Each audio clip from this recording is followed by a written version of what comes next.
ഇവിടെ കൂടിയിരിക്കുന്ന ഉമ്മമാരോട്, ഉപ്പമാരോട്, രക്ഷിതാക്കളോട്, ചെറുപ്പക്കാരോട്, പ്രത്യേകിച്ച് കാസർഗോട്ടിലെ എല്ലാ ആളുകളോടും പറയാനുള്ളത്, എനിക്ക് പലപ്പോഴും തോന്നാറുണ്ട്, കാസർഗോട്ടിലുള്ള ആളുകൾക്ക് അല്പം ദിയാ കൂടുതലുണ്ടോ എന്ന്. നോട്ടീസിൽ പേര് വന്നില്ലേ? ആരാണ് നോട്ടീസ് ഉണ്ടാക്കിയത്? അവർക്ക് വിളിച്ച് തെറി പറ. എന്റെ പേര് നോട്ടീസിൽ കൊടുത്തില്ലല്ലോ. എത്ര തവണയാണ് വലിയ വലിയ ആലിമീങ്ങൾ വരെ ഇങ്ങനെ ചെയ്യുമ്പോ വേദന തോന്നുകയാണ്. സ്വാഗതം പറയുമ്പോ എന്റെ പേരൊന്ന് വിട്ടുപോയാൽ പിറ്റേ ദിവസം ഉസ്താദിനോട് തെറി പറയാ, ഉസ്താദിനോട് ദേഷ്യപ്പെടുക, ഉസ്താദിനെ പുറത്താക്കുക, ഉസ്താദിനെ പിരിച്ചുവിടുക. എന്ത് സംസ്കാരമാണിത്? അല്ലാഹുവിന്റെ ഹബീബ് സല്ലല്ലാഹു അലൈഹി വസല്ലം നന്മ പോലും രഹസ്യമായി ചെയ്യണമെന്ന് പഠിപ്പിച്ച പരിശുദ്ധ റസൂലുള്ളാഹി സല്ലല്ലാഹു അലൈഹി വസല്ലമ തങ്ങളുടെ അനുയായികളായ നമ്മൾ ആളുകൾക്ക് മുമ്പിൽ ഷൈൻ ചെയ്യാൻ വേണ്ടിയിട്ടാണോ നന്മ ചെയ്യുന്നത്? ഒരു സമ്പത്ത് നൽകിയാൽ, ഒരു സംഭാവന നൽകിയാൽ നോട്ടീസിൽ പേര് വേണം. ഒരു പ്രോഗ്രാം കഴിഞ്ഞാൽ ഇപ്പൊ പിലാങ്കട്ടയിൽ നടക്കുന്ന മഹാനായ സഈദ് ഉസ്താദിന്റെ ആണ്ട് നേർച്ചയോടനുബന്ധിച്ച് നടക്കുന്ന ഇങ്ങനൊരു പ്രൗഢമായ പരിപാടി ഇവിടെ അസ്തമിക്കുമ്പോ നാളെ ഉത്തരദേശത്തിൽ കൊടുക്കുമ്പോ നാട്ടുകാരൊക്കെ ഉത്തരദേശം വായിക്കും, എന്റെ പേരില്ലല്ലോ. ഉടനെ തന്നെ ആരാണ് നൽകിയത്? അയാൾക്ക് വിളിക്കുക, എന്തേ എന്റെ പേര് കൊടുക്കാത്തത്? എത്ര സംഭവങ്ങളുണ്ടെന്നറിയോ? എന്ത് മോശത്തരാണത്! ഇങ്ങനെയുള്ള ആളുകൾ സ്വർഗത്തിന്റെ വക്കിലെത്തൂല. അണുമണി തൂക്കം. ദിയാ എന്ന് പറഞ്ഞാൽ ശിർക്കാണ്. ദിയാ എന്ന് പറഞ്ഞ ശിർക്കാണ്. ആളുകൾക്ക് കാണാനും ആളുകളുടെ മുമ്പിൽ ഷൈൻ ചെയ്യാനും വേണ്ടി പ്രവർത്തിക്കുന്ന ആളുകൾ അവർ ശിർക്ക് ചെയ്തതിന് തുല്യമാണെന്ന് മഹാന്മാരായ പണ്ഡിതന്മാര് നമ്മോട് പഠിപ്പിക്കുന്നുണ്ട്. അശ്ശിർക്കുൽ ഖഫി എന്നാണ് റിയാഇനെ വിളിച്ചത്. ശിർക്കിന്റെ മൂർത്തിഭാവം അല്ലാഹു അല്ലാതെ മറ്റൊരാളെ ആരാധിക്കുക. ശിർക്കിന്റെ ചെറിയ ഭാവം ആളുകൾ കാണാൻ വേണ്ടി നന്മ ചെയ്യുക. സ്റ്റേജിലിരിക്കുക, നോട്ടീസിൽ പേര് വരണമെന്ന് കൊതിക്കുക, വന്നില്ലെങ്കിൽ അതിന്റെ പേരിൽ പ്രശ്നമുണ്ടാക്കുക. എത്രയെത്ര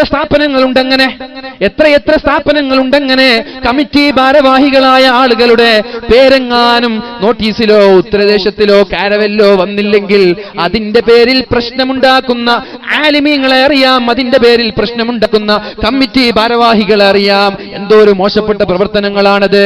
ഫോട്ടോ വരാനാണോ നമ്മൾ അധ്വാനിക്കുന്നത്? പേര് വരാനാണോ നമ്മൾ അധ്വാനിക്കുന്നത്?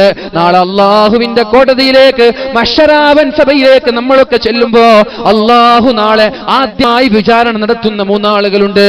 മഹാനായ റസൂലുള്ളാഹി സല്ലല്ലാഹു അലൈഹി വസല്ലമ തങ്ങൾ നമ്മോട് പറഞ്ഞുവല്ലോ, ലാ തസൂലു ഖദമ ഇബ്ന ആദം, ഓ ആദമിന്റെ പുത്ര, ഓ മനുഷ്യന്മാരെ, നിന്റെ കാൽപാദങ്ങൾ അനക്കാൻ ഞാൻ അനുവദിക്കൂല, നിന്റെ കാൽപാദങ്ങൾ അനക്കാൻ ഞാൻ അനുവദിക്കൂല.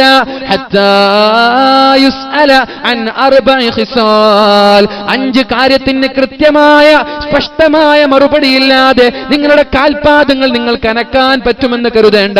ഒരിക്കലും നിങ്ങൾ അങ്ങനെ വിചാരിക്കരുത്. എന്താണ് ചോദിക്കുന്നത്?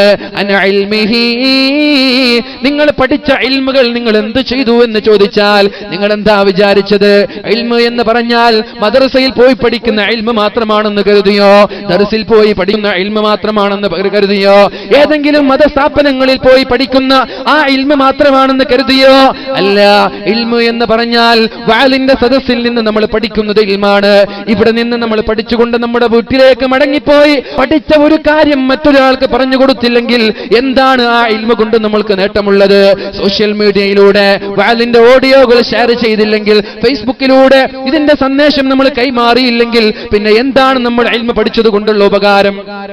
അല്ലാഹുവിന്റെ ഹബീബായ മുത്ത് റസൂലുള്ളാഹി സല്ലല്ലാഹു അലൈഹി വസല്ലമ തങ്ങൾ പറഞ്ഞല്ലോ, ഇന്ന മിമ്മാ യൽഹഖുൽ മുഅ്മിന മിൻ അമലിഹി വഹസനാതിഹി മിൻ ബഅദി മൗതിഹി.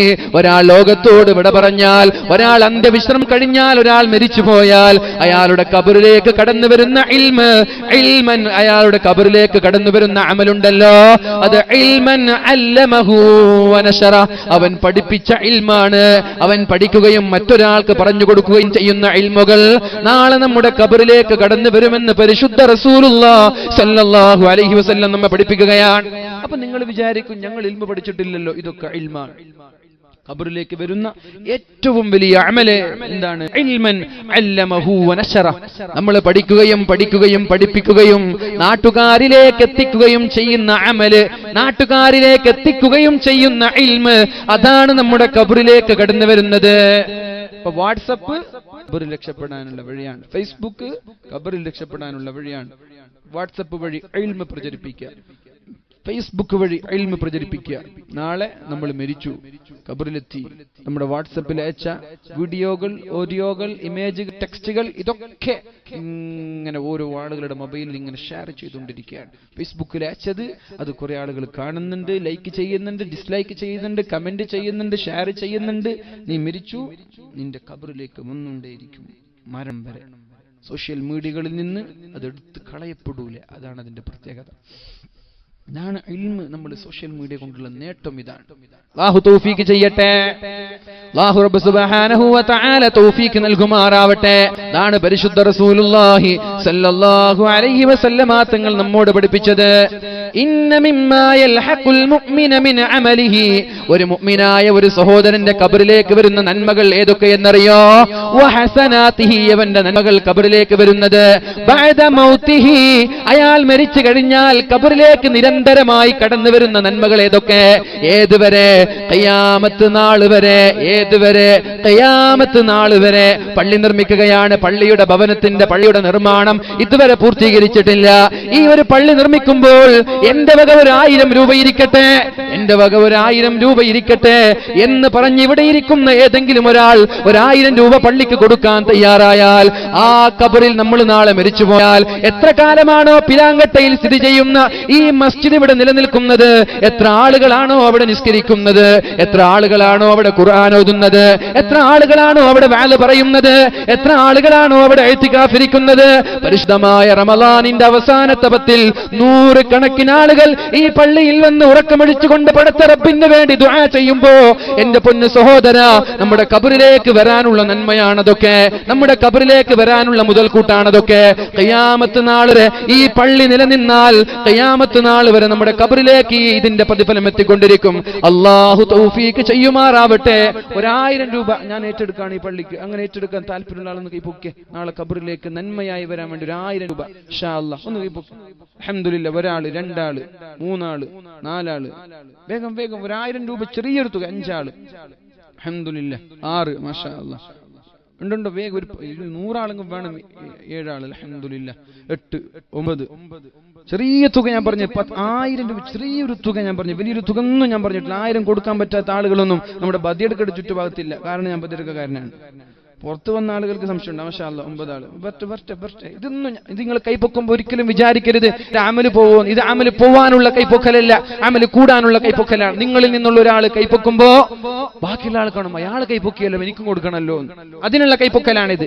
ഇത് റിയാഇന്റെ കൈപ്പുള്ള കൈപ്പൊക്കലല്ല, ഇത് പേരിനുള്ള കൈപ്പൊക്കൽ. അൽഹംദുലില്ലാഹ്. 10, മാഷാ അല്ലാഹ്. 2000 രൂപ. അൽഹംദുലില്ലാഹ്. അല്ലാഹുവേ നീ സ്വീകരിക്കണേ അല്ലാഹ്. അല്ലാഹുവേ നമ്മുടെ ബോയ്ക്കാനും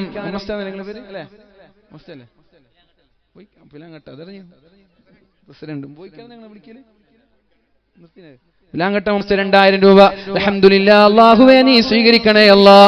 അല്ലാഹുവേ നീ സ്വീകരിക്കണേ അല്ലാഹ്. ഇദ്ദേഹത്തിന്റെ കുടുംബത്തിൽ നിന്ന് മരിച്ചുപോയ ആളുകളുടെ ഖബറിടത്തിലേക്ക് നീ എത്തിച്ചു കൊടുക്കണേ അല്ലാഹ്. എന്റെ പ്രിയമുള്ള സഹോദരങ്ങളോട് പറയാനുള്ളത്, ഈ പള്ളി നിലനിൽക്കുന്ന കാലത്തോളം ഇവിടെ വന്ന് നിസ്കരിക്കുന്ന ഓരോ ആളുകളുടെ നന്മ നമ്മുടെ ബഹുമാനപ്പെട്ട ഉമ്മയുടെ ഖബറിലേക്ക് വന്നുകൊണ്ടേയിരിക്കും. അല്ലാഹു സ്വീകരിക്കുമാറാവട്ടെ. അതുകൊണ്ട് അവസരം നഷ്ടപ്പെടുത്തരുത്, അവസരം നഷ്ടപ്പെടുത്തരുത് എന്റെ പ്രിയമുള്ള സഹോദരങ്ങളെ. 1000 രൂപയാണ് നമ്മളാൽ കഴിയുന്നത് നമ്മൾ നൽകണം. എന്നാലേ നമ്മുടെ ഖബറിലേക്ക് കടന്നു വരികയുള്ളൂ. അല്ലാഹുവിന്റെ ഹബീബായ മുഹമ്മദുർ റസൂലുള്ളാഹി സ്വല്ലല്ലാഹു അലൈഹി വസല്ലമ തങ്ങൾ ഈ ഹദീസിന്റെ ബാക്കിയായി പറയുന്നുണ്ട്, ഔ മസ്ജിദൻ ബനാ. ഇത് എന്റെ വകയായി പറയുന്ന വിഷയങ്ങളല്ല. എന്റെ ശബ്ദം ശ്രവിക്കുന്ന സഹോദരങ്ങളോട് എനിക്ക് പറയാനുള്ളത്, നിങ്ങൾക്ക് പ്രതിഫലം ലഭിക്കണമെന്ന താല്പര്യത്തോടെയാണ് ഈ ഒരു വിഷയം ഞാൻ ഇവിടെ ഏറ്റെടുത്തത്.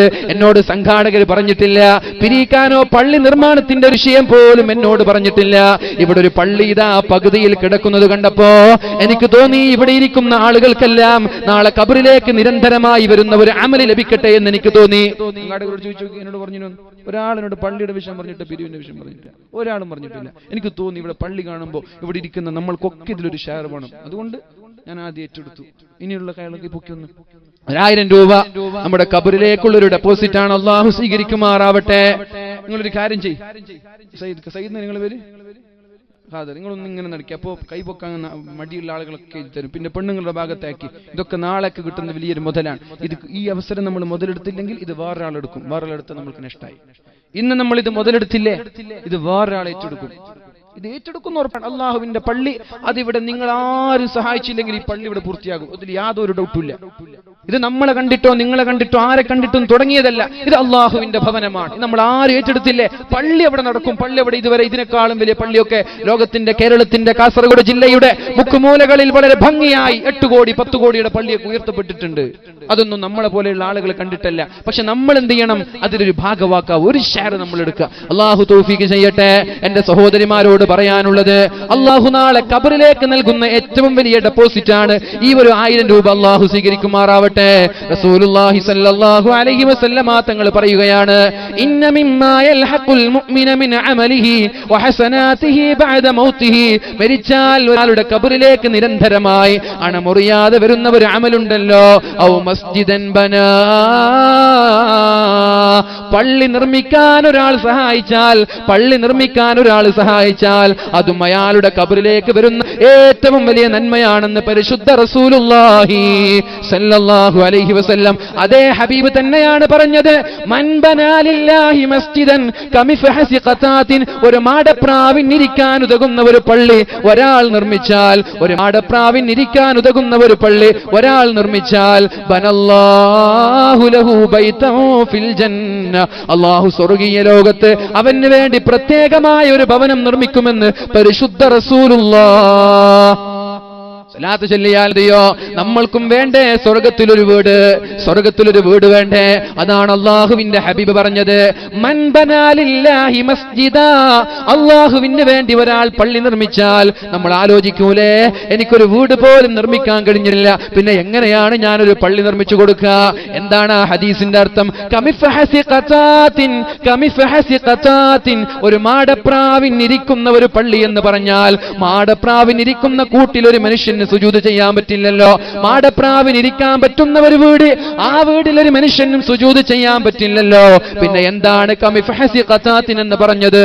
ഇങ്ങനൊരു പള്ളി നിർമ്മിക്കുമ്പോ ഓരോ ആളുകൾ എന്റെ വക ഒരു സ്ക്വയർ ഫീറ്റ്, എന്റെ വക 1000 രൂപ, എന്റെ വക 10,000 രൂപ, ഇങ്ങനെ പറഞ്ഞ് ഒരാൾ പള്ളി നിർമ്മിക്കുമ്പോ അതിനുവേണ്ടി സഹായിച്ചാൽ, ബനല്ലാഹു ലഹു ബൈതൻ ഫിൽ ജന്ന. അല്ലാഹു അയാൾക്ക് സ്വർഗ്ഗത്തിലൊരു ഭവനം നിർമ്മിച്ചു കൊടുക്കുമെന്ന് പരിശുദ്ധ റസൂലുള്ളാഹ്. അല്ലാഹുവേ, ഇവിടെ മമ്മസ്യ 2000 രൂപ നൽകി, അല്ലാഹുവേ അദ്ദേഹത്തിനൊരു ഭവനം നീ നിർമ്മിച്ചു കൊടുക്കണേ അല്ലാഹുവേ. അതുപോലെ ഒരുപാട് ആളുകൾ ഇവിടെ നടന്നു പോകുമ്പോൾ ആയിരക്കണക്കിന് രൂപകൾ ഏറ്റെടുത്തവരുണ്ട്. അല്ലാഹുവേ, അവർക്കും നീ നാളെ സ്വർഗീയ ഭവനം നൽകണേ അല്ലാഹ്. സ്വർഗീയ ഭവനം നൽകുമെന്ന് പറയുമ്പോ എന്റെ പ്രിയമുള്ള സഹോദരങ്ങളെ ശ്രദ്ധിക്കണേ, സ്വർഗീയ ഭവനം നൽകുമെന്ന് പറയുമ്പോ നമ്മൾക്ക് സ്വർഗത്തിലൊരു വീട്, നമ്മൾ നരകത്തിൽ, അതിന്റെ അർത്ഥമുണ്ടോ? അതിലെന്താ അർത്ഥം? നമ്മൾക്ക് അല്ലാഹു സ്വർഗീയ ലോകത്ത് മനോഹരമായൊരു ഭവനം നിർമ്മിച്ചു തന്നിട്ട് നമ്മൾ നരകത്തിൽ പോയാൽ ഈ വീട് കൊണ്ട് എന്ത് നേട്ടമാണ്? അതിന്റെ അർത്ഥം എന്താ? അല്ലാഹു നമ്മെ സ്വർഗീയ ലോകത്തേക്ക് കൊണ്ടുപോകുമെന്നാണ്. അതുകൊണ്ട് എന്റെ പ്രിയമുള്ള സഹോദരങ്ങളെ, നമ്മൾക്ക് നൽകാൻ പറ്റുന്ന സ്വതക്കകളിൽ ഇതിനെ കവച്ചു വെക്കാൻ പറ്റുന്ന സ്വതക്കയില്ല. ഈ പള്ളി നിർമ്മാണത്തിന് വേണ്ടി ഇങ്ങനെയുള്ള മദ്രസ സ്ഥാപനങ്ങൾ, ദീനിയായ സ്ഥാപനങ്ങൾക്ക് വേണ്ടി കൊടുക്കുന്ന, അതിനെ കവച്ചു വെക്കാനുള്ള ഒരു സ്വതക്കയും നമ്മൾ ജീവിതത്തിൽ ചെലവഴിക്കാനില്ല. അതുകൊണ്ട് എന്റെ പ്രിയമുള്ള സഹോദരങ്ങളെ, താല്പര്യമുള്ള ആളുകൾ, നാളെ ഖബറിൽ രക്ഷപ്പെടാൻ ആഗ്രഹിക്കുന്ന ആളുകൾ, നാളെ സ്വർഗീയ ലോകത്തേക്ക് കടന്നു പോകണമെന്ന് കൊതിക്കുന്ന ആളുകൾ, അള്ളാഹുവിന് വേണ്ടി ഒരു ഡെപ്പോസിറ്റ് ചെയ്യണേ. അള്ളാഹു തൗഫീഖ് നൽകുമാറാവട്ടെ. നമ്മൾ ചർച്ച ചെയ്തു വരുന്നത്, റിയാ ഉള്ള ആളുകൾക്ക് അള്ളാഹു നാളെ സ്വർഗം നൽകൂല. റിയാ ഉള്ള ആളുകളുണ്ടല്ലോ, റിയാ ഉള്ള ലോകമാന്യമുള്ള ആളുകൾ, കാണാൻ വേണ്ടി പ്രവർത്തിക്കുന്ന ആളുകൾ, അള്ളാഹു അവരെ സ്വീകരിക്കുകയില്ല. നോട്ടീസിൽ പേര് വരണമെന്ന് കൊതിക്കുന്ന ആളുകൾ, ഫോട്ടോ വരണമെന്ന് കൊതിക്കുന്ന ആളുകൾ, പത്രങ്ങളിൽ ഫോട്ടോ കൊടുക്കാത്തതിന്റെ പേരിൽ എന്തോ ഒരു നാണക്കേടാണത്. എനിക്ക് ഇവരെക്കാളും നാണം തോന്നുന്നത് പത്രക്കാരോടാണ്. ഒരു ന്യൂസ് വായിച്ചാല് 50 പേര്, ഒരു ന്യൂസ് ഇപ്പൊ നമ്മുടെ ഈ പരിപാടി സമാപിച്ചു എന്ന് പറഞ്ഞ് നാളെ പേര് കൊടുക്കാം, അതിന്റെ 50 പേര്. എത്ര സ്പൈസ് വേണം 50 പേര് കൊടുക്കാൻ? ഒരു ഇത്ര സ്പൈസ് വേണം. ആ സ്പൈസിൽ നല്ല വാർത്ത കൊടുത്തൂടെ? എന്ത് നേട്ടമാണ് ഈ പേര് കൊടുത്തത് കൊണ്ട് പത്രക്കാർ പിന്നെ പേടിച്ച് കൊടുക്കൂ. എന്തേ കൊടുത്തില്ലേ? ഞാൻ അനുഭവം പറയാം. ഉത്തരദേശം എന്ന പത്രം നാളെ ഇങ്ങനെ ഒരു ന്യൂസ് കൊടുത്തില്ലേ, ഉത്തരദേശത്തിന്റെ ചീഫ് എഡിറ്റർക്ക് വിളിക്കും, എന്തെന്റെ പേര് കൊടുക്കാത്തത്. ഇത് നടന്നിട്ടുണ്ട്, കാസർഗോഡ് ജില്ലയിൽ നടന്നിട്ടുണ്ട്. അതുകൊണ്ടാണ് ഞാൻ പറയുന്നത്, വെറുതെ പറയല്ല. ആദ്യം വിളിക്കുക സ്ഥാപനത്തിനാണ്. ആരാണ് വാർത്ത കൊടുത്തത്, എന്റെ പേര് കൊടുക്കാത്തത്? ഞാൻ കൊടുത്തിട്ടുണ്ടല്ലോ, ഞാൻ ഉത്തരദേശത്തിന്റെ ഓഫീസിൽ ഏൽപ്പിച്ചിട്ടുണ്ട്. പിന്നെ ഫോൺ വിളി ഉത്തരദേശത്തിന്റെ ചീഫ് എഡിറ്റർക്കാണ്, എന്റെ പേര് കൊടുക്കാത്തത്. ഇങ്ങനെ എത്ര ആളുകൾ. എന്തിനാണ് ഈ പ്രവർത്തനങ്ങൾ? നിങ്ങൾ ഒരു കാര്യം ചെയ്യണേ, ഈ ബോക്സ് മുമ്പിൽ വെക്കാൻ പറ്റുമോ? എനിക്ക് ഈ മോണിറ്റർ നല്ല ശബ്ദം വേണം, എങ്കിലും പ്രസംഗിക്കാൻ പറ്റുമോ? ഇത് മുമ്പിൽ വെച്ചാൽ മതി. തിരിച്ചിട്ട് മാക്സിമം ശബ്ദം മൊത്തം കൂട്ടിക്കോ മോണിറ്റർ. അവിടെ ഉള്ളത് നമുക്ക് കേൾക്കില്ല. 2 ബോക്സ് ഉണ്ട്, നിങ്ങൾക്ക് കേൾക്കാനുള്ള. നിങ്ങൾക്ക് ഇപ്പൊ ഇങ്ങനെ കേട്ടാലും വിഷയം അറിഞ്ഞാൽ മതി, പക്ഷെ നമുക്കിത് കേട്ടാലേ ഒരു തൃപ്തിയാവുള്ളൂ. മതി, നല്ല സൗണ്ട് ഇടണേ, മൊത്തം ഇട്ട് കൊടുക്കുക സൗണ്ട്. അതുകൊണ്ട് റസൂലുള്ളാഹി സ്വല്ലല്ലാഹു അലൈഹി വസല്ലമ തങ്ങൾ നമ്മോട് പറയാണ്, ഇന്ന അവ്വലന്നാസി യുഖ്ലാ അലൈഹി യൗമൽ ഖിയാമ. ഇത് കേൾക്കണേ, ചെവി തുറന്ന് കേൾക്കണേ. വെറുതെ ഇവിടെ ഇരുന്നിട്ട് കാര്യമില്ല. വെറുതെ ഒരു രസത്തിന് വേണ്ടിയോ ഒരു ആവേശത്തിന് വേണ്ടിയോ വാല് കേട്ടിട്ടൊരു കാര്യവുമില്ല. ആ വാല് കൊണ്ടൊരു നേട്ടവുമില്ല. ആ വാല് ദുനിയാവിലും ഉപകരിക്കില്ല, ആഖിറത്തിലും നാളെ ഉപകരിക്കില്ല. അല്ലാഹുവിന്റെ ഹബീബായ മുഹമ്മദുർ റസൂലുള്ളാഹി സ്വല്ലല്ലാഹു അലൈഹി വസല്ലമ തങ്ങൾ പറയുന്നത്, ഇന്ന അവ്വലന്നാസി യുഖ്ലാ അലൈഹി യൗമൽ ഖിയാമ. ആദ്യമായി നാളെ മഹ്ശറ ലോകത്ത് വിചാരണ ചെയ്യപ്പെടുമ്പോൾ ഞാൻ പറഞ്ഞുവല്ലോ, ലാ തസൂലു ഖദമ ഇബ്നു ആദം. ഒരാളുടെയും കാൽപാദങ്ങൾ അനക്കാൻ പറ്റൂല. ഹത്താ യുസ്അല അൻ അർബഇ ഖിസാൽ. 4 കാര്യങ്ങൾ ചോദിക്കുന്നത് വരെ. ഏതൊക്കെയാണ് ആ 4 കാര്യങ്ങൾ? അൻ ഉംരിഹി ഫീമാ അഫ്നാ. അവന്റെ ആയുസ്സിനെ കുറിച്ച് അല്ലാഹു ചോദിക്കും, നമ്മുടെ സമയത്തെ കുറിച്ച്. എന്റെ ശബ്ദം ശവിക്കുന്ന ചെറുപ്പക്കാരിലെ നാളെ മഹ്ശറ വൻസഭയിലെത്തിയാൽ, നാളെ നമ്മൾ സ്വർഗത്തിലെത്തിയാൽ, സ്വർഗത്തിൽ ഒരാൾക്കും ഖേദമില്ല, സ്വർഗത്തിൽ ഒരാൾക്കും ദുഃഖമില്ല, സ്വർഗത്തിൽ ഒരാൾക്കും വിഷമമില്ല. പക്ഷേ സ്വർഗക്കാര് പോലും വിഷമിക്കുന്ന ഒരു വിഷയമുണ്ട്, സ്വർഗക്കാര് പോലും ദുഃഖിക്കുന്ന ഒരു വിഷയമുണ്ട്. എന്താണ് ആ വിഷയമെന്നറിയോ? സ്വർഗക്കാര് പോലും വിഷമിക്കുന്ന ഒരു വിഷയമുണ്ട്. അതെന്താണെന്നറിയോ? ദുനിയാവിൽ വെറുതെ ചെലവഴിച്ച ഒരു സെക്കൻഡിനെ കുറിച്ച് സ്വർഗക്കാർക്ക് പോലും ദുഃഖമുണ്ടാകുമെന്ന് മഹാന്മാരായ പണ്ഡിതന്മാര് പഠിപ്പിക്കുന്നുണ്ട്. സ്വർഗക്കാരാണ് ഖേദിക്കുന്നത്. എന്തേ? ഒരു ലാ ഇലാഹ ഇല്ലല്ലാഹ് ഒന്ന് അധികം ചൊല്ലിയിരുന്നുവെങ്കിൽ നാളെ സ്വർഗത്തിൽ ഒരു തട്ടുകൂടി ലഭിക്കുമായിരുന്നല്ലോ. ഒരു സ്വലാത്ത് അധികം ചൊല്ലിയിരുന്നെങ്കിൽ സ്വർഗത്തിന്റെ ഒരു ദറജ കൂടി അധികം ലഭിക്കുമായിരുന്നു. സ്വർഗത്തിൽ ഒരു സ്ഥാനം കൂടി കൂടുതൽ ലഭിക്കുമായിരുന്നല്ലോ. ഇങ്ങനെ കൊതിച്ചിട്ട് വെറുതെയാണ് വാട്സപ്പിൽ സമയം കളഞ്ഞത്, വെറുതെയാണ് ഫോട്ടോഷോപ്പിൽ തന്റെ ഫോട്ടോകൾ അലങ്കരിക്കാൻ വേണ്ടി അതിനുവേണ്ടി ലൈക്കിന് ദാഹിക്കുന്ന ചെറുപ്പക്കാർ, കമന്റിന് ദാഹിക്കുന്ന ചെറുപ്പക്കാർ ഫേസ്ബുക്കിലേക്ക് ഒരു ഫോട്ടോ അപ്ലോഡ് ചെയ്യുക, എന്നിട്ട് ചങ്ങാതിമാരുടെ ഇൻബോക്സിലേക്ക് ഒരു മെസ്സേജ് അയക്കുക, ഞാനൊരു ഫോട്ടോ അപ്ലോഡ് ചെയ്തിട്ടുണ്ട്, ആ ഫോട്ടോക്ക് ലൈക്ക് തരണേ എന്ന് പറഞ്ഞിട്ട് ലൈക്കിന് ദാഹിക്കുന്ന ചെറുപ്പക്കാരാ. ഈ ലൈക്കുകൾ നാളെ ഖബറിലേക്ക് കടന്നു വരൂല, ഈ കമന്റുകൾ നാളെ സ്വർഗത്തിലേക്ക് കടന്നു വരൂല. ഈ ലൈക്കിന്റെ പേരിലാണ്, ഈ കമന്റിന്റെ പേരിലാണ്, ഈ ഫോട്ടോയുടെ പേരിലാണ് നാളെ സ്വർഗത്തിൽ കേൾക്കുന്നത്. അല്ലാഹുവേ,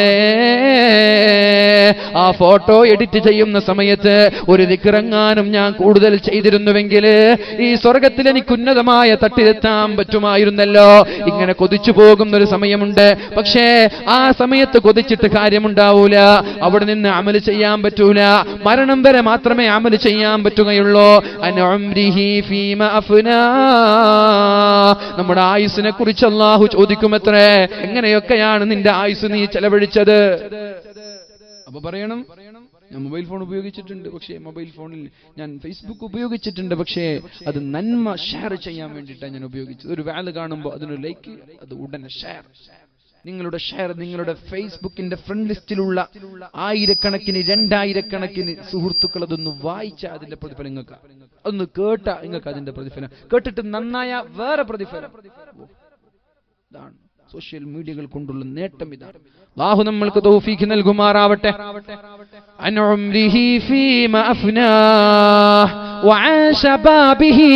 നമ്മുടെ യുവത്വത്തെ കുറിച്ച് പ്രത്യേകമായിട്ടുള്ള ചോദ്യമുണ്ട്. യുവത്വത്തെ കുറിച്ച് പ്രത്യേകമായി ചോദ്യമുണ്ട്. 15 മുതൽ 40 വയസ്സ് വരെയാണ് യുവാവ് എന്ന് പറയുന്നത്. യുവത്വം എന്ന് പറയുന്നത് 15 വയസ്സ് മുതൽ 40 വയസ്സ് വരെ. അത് രണ്ടാമതും ചോദ്യം. ആദ്യം വയസ്സിനെ കുറിച്ച് ചോദിക്കും. 60 വയസ്സ് വരെ ജീവിച്ച ഒരാളോട് ചോദിക്കും നിന്റെ ആയുസ് എന്തൊക്കെ ചെയ്തു, ഇതൊക്കെ പറഞ്ഞു കൊടുക്കും. പിന്നെ ആ ചോദ്യം കഴിഞ്ഞു, ഉത്തരമൊക്കെ കഴിഞ്ഞു. രണ്ടാമത്തെ ചോദ്യം നിന്റെ യുവത്വം നീ എങ്ങനെ ചെലവഴിച്ചു, 15 മുതൽ 40 വയസ്സ് വരെയുള്ള സമയം. ചോദ്യം 2. മൂന്നാമത്തെ ചോദ്യം എന്താ? വഅൻ ഇൽമിഹി, നമ്മുടെ ഇൽമിനെ കുറിച്ച് നാളെ ചോദിക്കും. നീ പഠിച്ച ഇൽമ് നാട്ടുകാർക്ക് എത്തിച്ചു കൊടുത്തിട്ടുണ്ടോ? ഈ ഒരു വാല് കേട്ടാൽ ആ വാല് നിന്റെ ഭാര്യക്ക് പറഞ്ഞു കൊടുക്കണം, നിന്റെ മക്കൾക്ക് പറഞ്ഞു കൊടുക്കണം, ചങ്ങാതിമാർക്ക് പറഞ്ഞു കൊടുക്കണം, നാട്ടുകാർക്ക് പറഞ്ഞു കൊടുക്കണം. വാല് കേൾക്കാൻ അവസരം ലഭിക്കാന്ന് പറഞ്ഞാൽ വലിയ ഭാഗ്യമാണ്. അത് എല്ലാവർക്കും കിട്ടൂല. അതാണ് വാല് കേൾക്കാന്ന് പറഞ്ഞാൽ വലിയ ഭാഗ്യമാണ്. അത് എല്ലാവർക്കും കിട്ടൂല. നമ്മുടെ നാട്ടിലുള്ള എല്ലാവരും വേദന വന്നിട്ട് നിങ്ങൾക്ക് തോന്നുന്നുണ്ടോ? ഇപ്പൊ ഈ പിലാങ്കട്ടയിൽ തന്നെയുള്ള എല്ലാ ആളുകളും വേദന വന്നിട്ടുണ്ട് നിങ്ങൾക്ക് തോന്നുന്നുണ്ടോ? അതൊരു സൗഭാഗ്യമാണ്. അത് എല്ലാവർക്കും കിട്ടൂല. ചില ആളുകൾ വീട്ടിലിരുന്ന് TV കാണാതിരിക്കും, ചില ആളുകൾ വെറുതെ ഇങ്ങനെ ക്ലബ്ബിൽ എവിടെയെങ്കിലും ഇരിക്കുന്നുണ്ടാകും. അത് എല്ലാവർക്കും കിട്ടൂല. അതൊരു സൗഭാഗ്യമാണ്. അൽഹംദുലില്ലാഹ്. അള്ളാഹു നമ്മൾ സ്വീകരിക്കുമാറാവട്ടെ. അല്ലാഹു സ്വീകരിക്കുമാറാവട്ടെ. ഇൽമിനെ കുറിച്ച് അല്ലാഹു നാളെ ചോദിക്കുമെന്നും പരിശുദ്ധ റസൂലുള്ളാഹ്. നാലാമത്തെ ചോദ്യം വഅൻ മാലിഹി, നമ്മുടെ സമ്പത്തിനെ കുറിച്ച് ചോദിക്കും. എന്റെ ചെറുപ്പക്കാരാ, ഗൾഫിലേക്ക് പോകുന്ന ആളുകൾ, നാട്ടിൽ ജോലി ചെയ്യുന്ന ആളുകൾ, ഒരു അണുമണി തൂക്കം, ഒരു ദിർഹമോ, ഒരു റിയാലോ, ഒരു രൂപയോ ഹറാമിൽ നിന്ന് സമ്പാദിച്ചാൽ രക്ഷപ്പെടാൻ പറ്റൂല. ഹറാമായിട്ടുള്ള ഒരു റിയാൽ സമ്പാദിച്ചാൽ, ഹറാമായിട്ടുള്ള പലിശയുടെയോ മോഷണം നടത്തിയിട്ടോ, കള്ള് കച്ചവടം നടത്തിയിട്ടോ, ചാരായ കച്ചവടം നടത്തിയിട്ടോ, കഞ്ചാവ് വിൽപ്പന നടത്തിയിട്ടോ, പെണ്ണ് കച്ചവടം നടത്തിയിട്ടോ ഒരു രൂപ നമ്മൾ സമ്പാദിച്ചാൽ അതിന്റെ പേരിൽ അള്ളാഹുവിന്റെ കോടതിയിൽ മറുപടി പറയാൻ പറ്റൂല. നിങ്ങൾ എത്ര മറുപടി പറയാൻ ശ്രമിച്ചാലും നമ്മുടെ കൈകളാണല്ലോ അവിടെ സംസാരിക്കുന്നത്. അൽയൗമ നഖ്തിമു അലാ അഫ്വാഹിഹിം വതുകല്ലിമുനാ ഐദീഹിം വതശ്ഹദു അർജുലുഹും ബിമാ കാനൂ യക്സിബൂൻ. ആ ദിവസങ്ങളിൽ നമ്മുടെ ചുണ്ടുകൾക്ക് സ്റ്റാപ്പിൾ ചെയ്തു വെക്കുകയാണ്, നമ്മുടെ ചുണ്ടുകൾക്ക് സീല് വെക്കുകയാണ്. ചുണ്ടുകൾ സംസാരിക്കാൻ ശ്രമിക്കും. നമ്മൾ പറയുന്നതൊക്കെ, കൈകൾ പറയുന്നതൊക്കെ ഇല്ല എന്ന് പറഞ്ഞ് നിഷേധിക്കാൻ നമ്മുടെ ചുണ്ടുകൾ ശ്രമിക്കും. പക്ഷേ കൈകൾക്കാണ് സംസാരിക്കാനുള്ള അനുവാദം, കാലുകൾക്കാണ് അതേ ഈ പറഞ്ഞത് ശരിയാ, ഈ ചെയ്തത് ശരിയാ, ഈ കേട്ടത് ശരിയാ എന്ന് പറഞ്ഞ് സമ്മതം നൽകുന്നത് കാലുകളാണ്. അങ്ങനെയുള്ള ലോകത്തിനാണ് അല്ലാഹു ചോദിക്കുന്നത്. വഅൻ മാലിഹി, നമ്മുടെ സമ്പത്തിനെ കുറിച്ച് അല്ലാഹു ചോദിക്കുമത്രേ. എന്തിനു വേണ്ടിയാണ് സമ്പത്ത്? എവിടെ നിന്നാണ് അധ്വാനിച്ചത്? എവിടെ നിന്നാണ് അധ്വാനിച്ചത്? നമ്മൾക്ക് മറുപടി പറയാൻ പറ്റുമോ? എങ്ങനെയൊക്കെയാണ് ഒരു രൂപ നമ്മൾ സമ്പാദിച്ചത്? ഹറാമായിട്ടുള്ള സമ്പാദ്യം കൂടിക്കലർന്നിട്ടുണ്ടോ? എന്റെ എല്ലാ ശബ്ദം ശപിക്കുന്ന ജ്യേഷ്ഠന്മാരോട് എനിക്ക് പറയാനുള്ളത്, ഗൾഫിലാണെങ്കിലും ശരി, നാട്ടിലാണെങ്കിലും ശരി, ഒരു രൂപ അന്യായമായി നമ്മുടെ പോക്കറ്റിലെത്തിയാൽ അതിന്റെ പേരിൽ നാളെ സ്വർഗം പ്രതീക്ഷിക്കുകയേ വേണ്ട. അപഹരിച്ചിട്ടോ, മോഷണം നടത്തിയിട്ടോ, പലിശയുടെ പേരിലോ അന്യായമായിട്ടൊരു തുക പോലും എന്റെ കയ്യിൽ ഉണ്ടാവരുത് എന്നുള്ള വാശി നമ്മൾക്കുണ്ടാവണം ചെറുപ്പക്കാരാ. പഴയ കാലത്തുള്ള ഉമ്മമാർ വീട്ടിൽ നിന്ന് ഭർത്താക്കന്മാര് ജോലിക്ക് പോകുമ്പോ ഭർത്താക്കന്മാരോട് പറയുമായിരുന്നു, ഇന്നാ നസ്ബിറു അലൽ ജൂ, പൊന്നു ഭർത്താവേ, എത്ര ദിവസം വേണമെങ്കിലും ഞങ്ങൾ പട്ടിണി കിടന്നോളാ, എത്ര ദിവസം വേണമെങ്കിലും പട്ടിണി കിടന്നോളാ. വലാ നസ്ബിറു അലന്നാർ, നരകത്തിന്റെ തീ സഹിക്കാൻ ഞങ്ങൾക്ക് കഴിയില്ല. അതുകൊണ്ട് ഹറാം സമ്പാദിക്കല്ലേ, ഹറാം കൊണ്ടുവരല്ലേ, ഹറാമായിട്ടുള്ള ഒരു തുക പോലും ഞങ്ങൾക്ക് കൊണ്ടുവരല്ല. കാരണം എന്തേ അങ്ങനെ പറഞ്ഞത്? കുല്ലു ലഹ്മിൻ നബത മിൻ ഹറാം, കുല്ലു ലഹ്മിൻ നബത മിൻ സുഖ്തിൻ ഫന്നാറു ഔലാ ബി. ഹറാമിൽ നിന്ന് നറിഷ്മെന്റ് ലഭിച്ച, ഹറാമിൽ നിന്ന് വളർന്ന, ഹറാമിൽ നിന്ന് പോഷണം സിദ്ധിച്ച എല്ലാ ശരീരവും നരകത്തിലേക്കാണെന്ന് പരിശുദ്ധ റസൂലുള്ളാഹ്. പറയാൻ പറ്റുമോ? എന്റെ സമ്പാദ്യത്തിൽ ഹറാമില്ലെന്ന്. ഹറാമായ ഒരംശം വയറ്റത്തേക്ക് കടന്നു പോയാൽ ആ ശരീരം നരകത്തിലേക്കെന്ന് പറയുമ്പോ എന്റെ ശബ്ദം ശപിക്കുന്ന സഹോദരങ്ങളോട് പറയാനുള്ളത്, നമ്മുടെ ഭാര്യമാർ നരകത്തിലേക്ക് കൊണ്ടുപോവല്ല, നമ്മുടെ മക്കളെ നരകത്തിലേക്ക് കൊണ്ടുപോവല്ല. ഹറാമായത് സമ്പാദിച്ചുകൊണ്ട് ഭാര്യയ്ക്ക് നൽകിയാൽ ആ ഹറാമ് കഴിക്കുന്ന ഭാര്യ പോവേണ്ടത് നരകത്തിലേക്കാണ്, ഹറാമ് കഴിക്കുന്ന മക്കൾ പോവേണ്ടത് നരകത്തിലേക്കാണ്. കുല്ലു ലഹ്മിൻ നബത മിൻ സുഖ്തിൻ ഹറാമിൽ നിന്ന് വളർന്ന എല്ലാ ശരീരവും പോവേണ്ടത് നരകത്തിലേക്കാണ്. നരകത്തിന്റെ കഥ എന്തെന്നറിയോ? ഖുൽ നാറു ജഹന്നമ അശദ്ദു ഹർറാ. നരകത്തിന്റെ തീ എന്ന് പറഞ്ഞാൽ അതിനേക്കാൾ വലിയ ഒരു തീ വേറെയില്ല, അതിനേക്കാൾ വലിയ ചൂട് വേറെയില്ല. നരകത്തിലെ ഏറ്റവും ചെറിയ ശിക്ഷ എന്തെന്നറിയോ? നരകക്കാരന്റെ ഏറ്റവും ചെറിയ ശിക്ഷ എന്തെന്നറിയോ? നരകക്കാരന്റെ ഏറ്റവും ചെറിയ ശിക്ഷ അതെന്താ? ചെരുപ്പ് കൊടുക്കുന്ന, തീനാനുള്ള ഒരു ചെരുപ്പ് കൊടുക്കും. ശ്രദ്ധിക്കണേ, ചെറിയ ശിക്ഷയാണ്, ഏറ്റവും ചെറിയ ശിക്ഷ. നരകത്താലുള്ളൊരു ചെരുപ്പല്ലാഹു, തീനാലുള്ളൊരു ചെരുപ്പല്ലാഹു ആ സഹോദരനെ ധരിപ്പിക്കുകയും ആ ചൂടാരണം അവന്റെ ശരീരത്തിലേക്ക് തീ ഇങ്ങനെ കയറി കയറി കയറി അവന്റെ ശരീരമാകെ വെന്തുരുകുമത്രേ.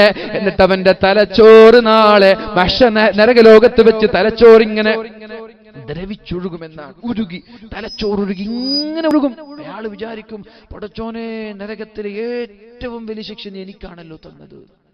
അല്ലാഹു കൊടുത്ത ചെറിയ ശിക്ഷയാണ്. അല്ലാഹു കൊടുത്തത് ചെറിയ ശിക്ഷയാണ്. ചെറിയ ശിക്ഷ കൊടുത്ത അല്ലാഹു റബ്ബ് സുബ്ഹാനഹു വ തആല, പക്ഷേ ആ നരകവാസി വിചാരിക്കുന്നത്, അല്ലാഹുവേ, നരകത്തിലെ ഏറ്റവും വലിയ ശിക്ഷ നീ എനിക്കാണല്ലോ തന്നത് എന്നാ. അപ്പൊ നിങ്ങൾക്ക് ആലോചിച്ചുകൂടെ, നരകത്തിലെ ഏറ്റവും വലിയ ശിക്ഷയുടെ കഥ എന്തായിരിക്കും?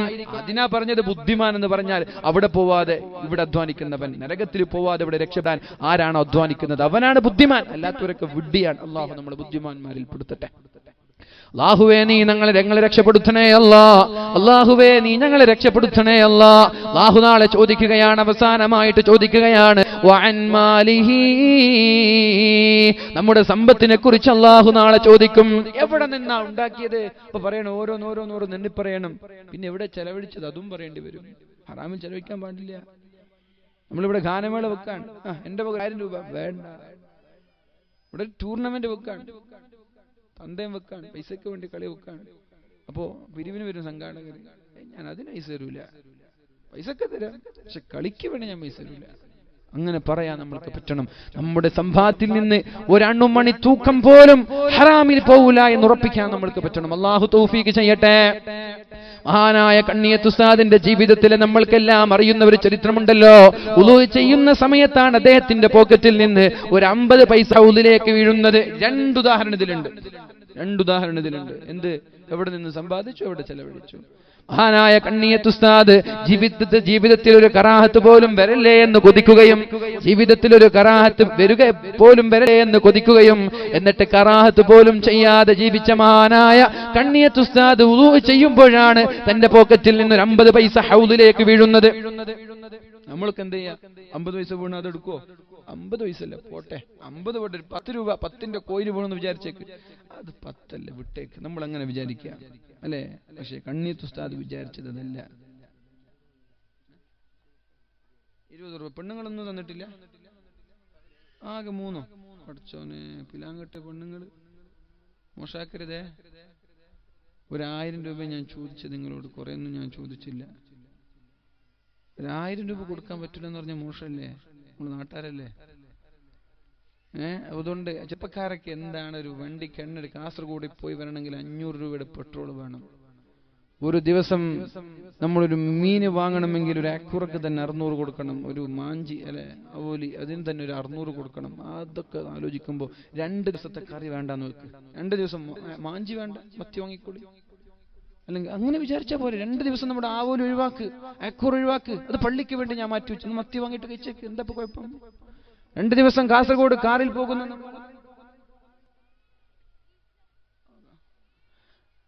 കാസർഗോഡ് പോകുന്ന നമ്മൾ ഒരു ദിവസം ബൈക്കിൽ പോയി ഒരു 500 രൂപ ഇല്ല, എന്റെ പള്ളിക്ക് വേണ്ടി ഞാൻ കൊടുക്കണം. എന്റെ പള്ളിക്കല്ല, എന്റെ ഖബറിലേക്ക്, എനിക്ക് വേണ്ടി, പിന്നെ അങ്ങട്ടക്കാർക്കല്ല, എന്റെ ഖബറിലേക്ക് വേണ്ടി. അല്ലാഹു തൗഫീഖ് ചെയ്യട്ടെ.